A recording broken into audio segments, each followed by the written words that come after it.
Power up initiated.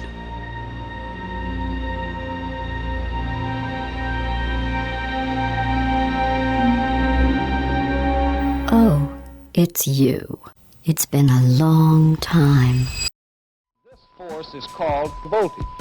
Now watch what happens as soon as I turn the switch on. I am building GLaDOS. Now, you might be asking why, and that is a great question. I've actually already built her. Well, I built her last year. See, this is version 1, and as much as I enjoyed her, and the internet enjoyed her too, there were so many shortcuts I had to take because I had time constraints and budget constraints. And now I don't have any of those, except for the budget one. I still have a limited amount of money.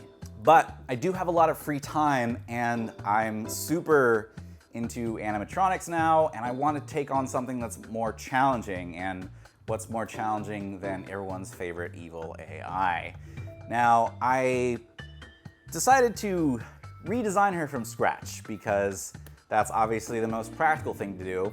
Version 1 was a lot more simplified. See, if we take a look at her eye here, it's just so sloppy, and I want everything to be way more robust. And I'm focusing on her eye because that's where you focus on her too. So let's get into making that part first. Last time, I just used a single warm white LED, and that's not warm white, that's cold white, or yeah, it's cool white. It's a real cool LED. And while that was totally fine, I want more power. So I'm still using a single LED, but this time I'm using this 1300 lumen Cree LED, and this is warm white, so it'll be a lot more yellow. Anyway, I've gone ahead and machined an aluminum heatsink for this because this draws quite a bit more power than the other LED. Now, I could go into all the details of how this is going to come together, but why don't I assemble her eye and we'll see it firsthand.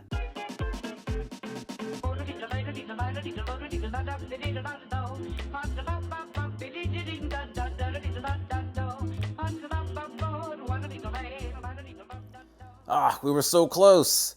It's a bit tricky to see on camera, but these gears are just a little bit too tight, and I can already tell that this is going to be way too much friction for the servo. But you can get the idea that when one gear rotates, the other moves in the opposite direction. So we'll have a nice, smooth, blinkety motion. All right, let me go redesign this part, and we'll get back to putting it together.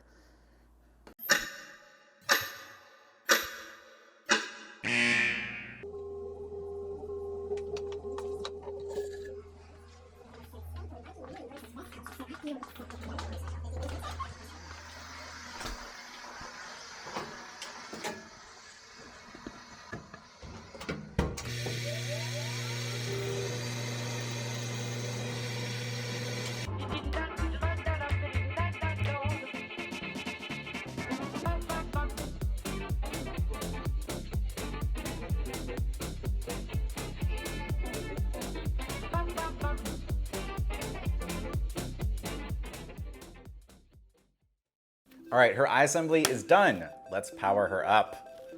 So I've got her eye set up and temporarily hooked up to an Arduino just to test out the range of the servo. Now I can just barely, maybe I should plug it in. So that way I can adjust the range of her eye. Now the range of motion is actually very limited. If I go too far, I risk damaging the servo, but I am happy with that. I want it to come a little bit closer. I'll have to dial that in, but that is pretty beautiful in my opinion. Let's power her eye on too. All right, powering her eye on. So it's set lower voltage right now. Let's bump her up. Oh, beautiful. So bright. That is so much brighter. I love it. Now it still needs some diffusion for the lenses, but that is fantastic. Fantastic. I just need to calibrate the end stops or the end points for the servos, but that's her eye. Awesome. It's important for me to constantly grow and widen my knowledge, and I like doing that with books and podcasts. But I don't have a lot of spare time, so how can I do that effectively? Well, that's where Blinkist comes in, because not only do they have over 5,500 titles across 27 different categories of nonfiction books, but they've condensed those nonfiction titles into 15-minute audio and text explainers called Blinks. Now, Blinks are insights from books, but Blinkist also has shortcasts, which are insights from podcasts. And these are both meant to help you discover powerful ideas in 15 minutes and learn more about the world around you.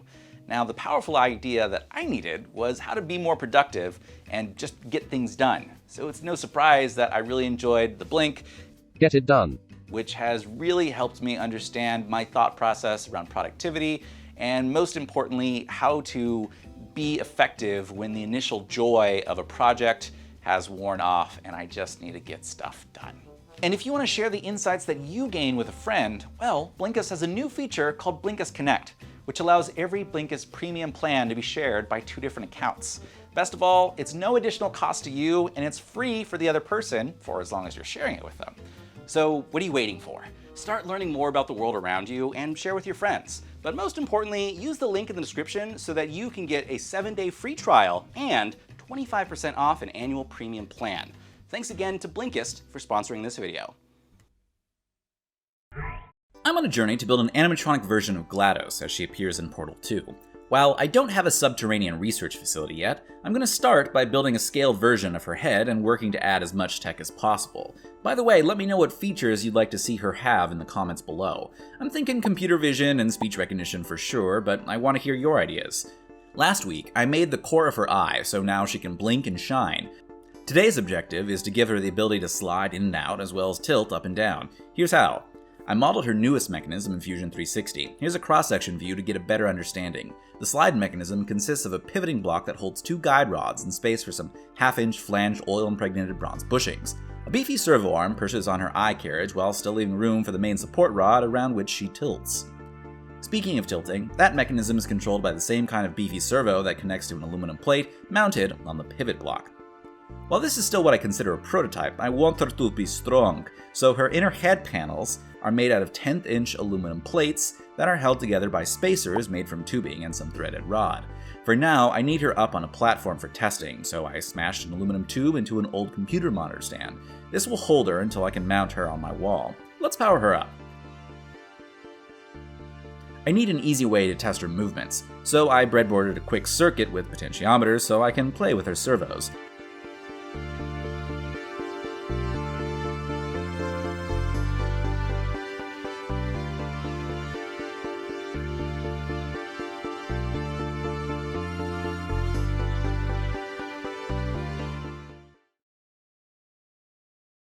And now it's time to give her head more structure.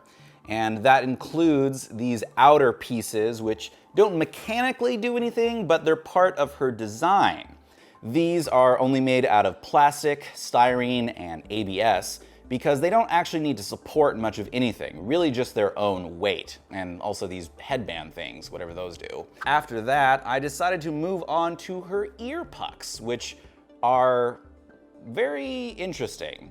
I decided this is a good spot to put some speakers, so this is actually where you'll hear her voice when she's actually powered up, and I've got a 10-watt 4-ohm speaker in each ear puck, and these just mount to the side. Next up, I'm going to talk about these weird little spoke things, which you might have seen in the last video, but I didn't talk about them, because these are the attachment points for her outer shell. So her outer shell is a pretty big piece of her design, and I want a simple way to attach it that doesn't involve a million screws like the rest of her body. So I designed these to have magnets. There's one on each spoke and a receptacle for another magnet on the inside of her shell. So I'll be able to pop her head pieces on and off and easily repair or take her apart, which I think is pretty nifty. And next is her neck, which consists of this bent metal plate, which was really fun to make because I don't have a metal brake, but I still figured it out. This has some ports at the top, one for audio, one for power, and one for USB. It's a USB-C panel mount jack, which will connect to the internal microcontroller that's gonna run all of these servos. Moving lower, we've got this flanged rod which pops into this weird ball thing. This whole design element is based on the back of her neck, so that's why it's kind of funky.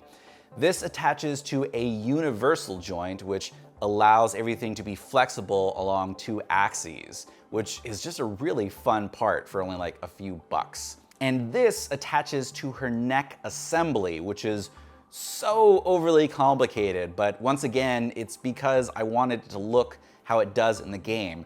So I've got the universal joint at the back of her neck, and lower I've got 2 connecting points, which are where I've got these push rods.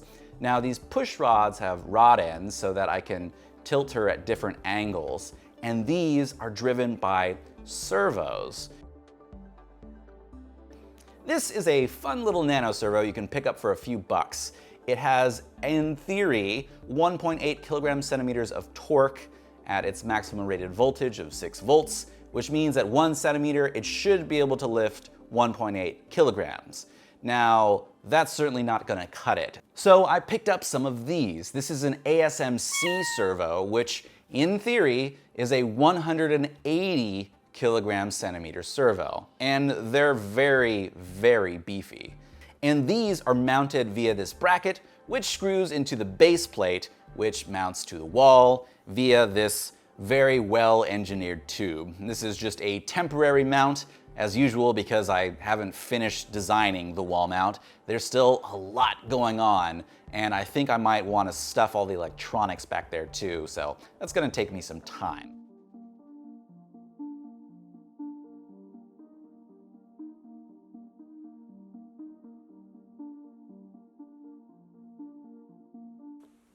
All right, so it's getting pretty late, but I am going to finish, and this video is going to go out in a few hours.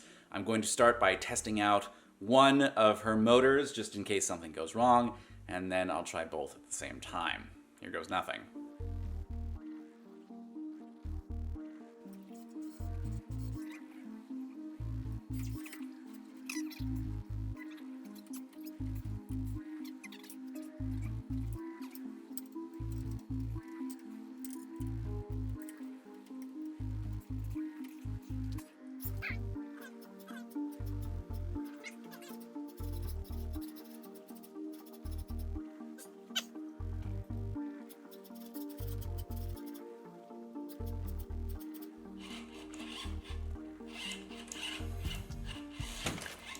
There we go. Oh, I caught it. I caught it. All right, so it looks like I have a couple of kinks to work out. I need to very securely mount her to the wall. Obviously, there is enough torque to rip her own head off, which is fun. And I need to make sure that all of the tolerances for all of the shafts that mount her rod ends are much tighter, because all that slop is making these bouncy, and I'm definitely going to add some sort of like spring-loaded cable system that holds her in place so that she's not quite as wobbly and doesn't flop down when she's unpowered.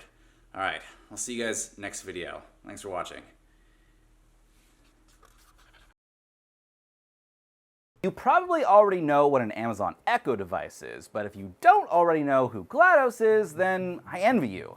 Because that means you haven't played any of the Portal games, which you should totally go do, like right now, and then come back to the video. They're amazing. And once you're done, you'll understand that GLaDOS is kind of the best. GLaDOS is an AI, and she's got a giant robot body, she lives underground, and she loves science, murder, and science, in that order. She runs the Aperture Science facility and all of their experiments, and she'd rather mock and humiliate you before killing you, rather than just straight up killing you, and I absolutely love her.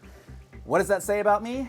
Wrong question. We're not here to psychoanalyze me, we're here to build a cool robot, so here's how I did that. Well, over the past 7 months, I've been 3D modeling, printing, machining, painting, assembling, writing code, getting bored, procrastinating, kind of just looking over at my project and being like, man, I've already invested so much time into this, I really got to finish it, and then not working on it for like a few weeks. And then I was done, and everything worked on the first try. I made no mistakes. In fact, this box right here is filled with all of my successes along the way. You know, there were just dozens and dozens of just little victories as I designed what is definitely the most complicated thing I've ever built. Now, the last major design change that I've made since the last video was seriously upgrading her mechanism with these really snazzy linear actuators from Progressive Automations. Why? Well, most linear actuators only fully retract or extend, but these have a built-in potentiometer, which means I can measure their position, and paired with a super cool high-powered do-it-yourself servo driver board from Pololu, I can control these as if they were a regular hobby RC servo, which is pretty cool. Now, how do we make Alexa and GLaDOS play nice together? Brute force. See, Mr. Luthor over here only allows you to wake up his robot waifu with a few predetermined words, which is no fun. So I'll use this Raspberry Pi and microphone to listen for my own keyword with some speech recognition code, which will then activate a relay that basically electrically presses the listen button on the Echo. Now, to anyone who mentions that I could have run the Amazon voice service directly on the Pi, yes. All right, that's enough gibbering and jabbering. Let's turn her on.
Testing. GLaDOS. Activate main lamp. Emitting neurotoxin. I mean, turning on main lamp.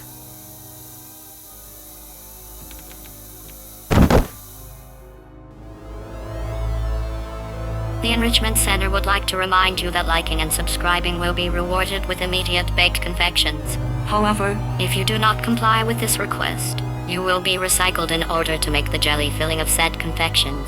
Are we understood?